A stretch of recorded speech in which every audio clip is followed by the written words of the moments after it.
Il est 8h30 sur Studio Qualité à Jérusalem, 7h30 sur Radio J à Paris et c'est l'heure de la revue de la presse et des médias israéliens et nous commençons ce matin avec le Israël Hayom qui titre ce matin en première page sur les pourparlers en vue de former la prochaine coalition et le prochain gouvernement. Il nous parle aussi et surtout de la demande du parti Aïchoud Hayamin, le ministère de la Justice ou le ministère de la Sécurité intérieure pour nommer le prochain chef de la police. Et le titre ce matin du Israël Hayom, notre demande était et elle reste les ministères de la Justice et de l'éducation. C'est ce qu'a affirmé d'un autre côté Betzalel Smotrich au micro de la radio israélienne, la radio Kan.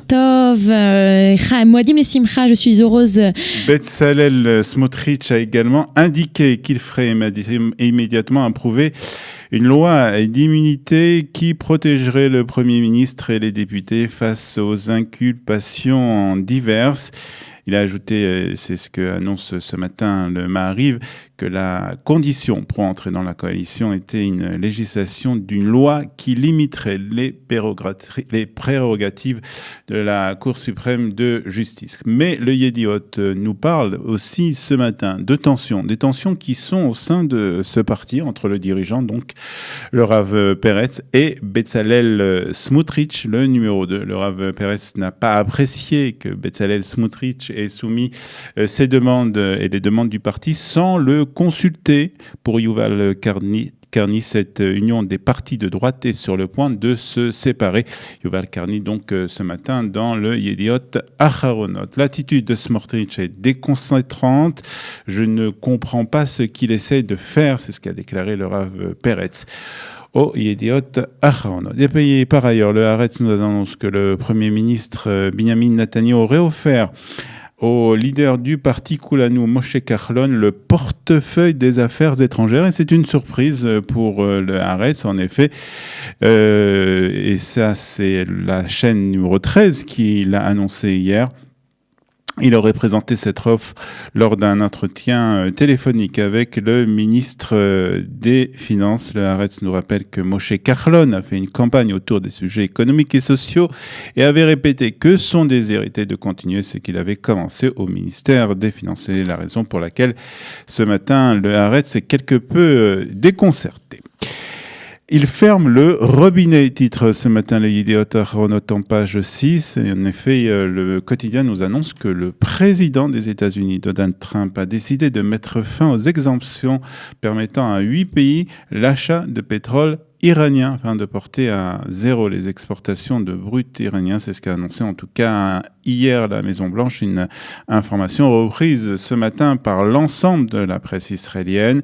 Le Yediot nous rappelle aussi que Washington avait réétabli en novembre dernier des dures sanctions économiques contre Téhéran ainsi que contre tous les pays qui ne respectaient pas et qui ne respecteraient pas ces sanctions après le retrait des États-Unis de l'accord international de 2015 sur le nucléaire. La décision du président Trump et de l'administration américaine est d'une importance capitale pour renforcer la pression sur le régime terroriste iranien. C'est ce qu'a déclaré Binyamin Netanyahu après l'annonce donc de la Maison-Blanche des sanctions supplémentaires contre le régime iranien. C'est ce que annonce ce matin le Maariv. Et puis Eldan Beck dans l'Israël Hayom nous explique que la nouvelle arme du président Trump contre l'Iran est l'argent. Trump n'a pas d'expérience militaire, diplomatique ou politique très riche. C'est un homme d'affaires expérimenté. Il comprend que seule une pression économique sur le régime iranien pourra avoir des effets sur les décisions stratégiques et politiques de ce pays, explique ce matin le journaliste Eldan Beck dans le Israël Hayom. Et puis le Maariv nous apprend par ailleurs que le gouvernement israélien a offert son aide au Sri Lanka. En effet, Meir Ben Shabbat, qui est chef du Conseil de la sécurité nationale et un proche de Binyamin Netanyahu, s'est entretenu avec le secrétaire du président du Sri Lanka et il lui a proposé une aide israélienne. Le Maariv ajoute que pour le moment, le gouvernement sri-lankais n'a pas répondu à l'offre israélienne. Et puis le Yediot Aharonot lance ce matin un appel en première page. Tseu mi Sinaï, sortez du Sinaï. Il s'agit plus exactement d'un appel qui est lancé par les responsables militaires israéliens. En effet, malgré les avertissements du comité pour le combat contre le terrorisme, plus de 30 000 Israéliens, vous avez bien entendu, ont franchi la frontière égyptienne pour passer quelques jours de vacances dans le Sinaï. Il s'agit d'une menace réelle. Vous prenez des risques, de gros risques, a déclaré un officier de l'armée israélienne au quotidien. 30 000 Israéliens donc dans le Sinaï pour ces fêtes de Pessah. Kotel Shel Kohanim, c'est le titre ce matin du Israël Hayom en première page.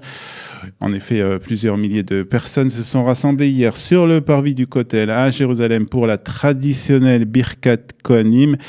Et le Israël Hayom nous annonce que malgré la pluie, le vent et les températures basses, tout cela n'a pas découragé les fidèles. Et ils sont venus donc par milliers pour écouter les Kohanim les bénir. Une photo donc du parvis du Kotel avec des milliers de personnes en première page du Israël Hayom. Voilà, c'est la fin de cette revue de la presse et des médias israéliens. Merci de votre attention.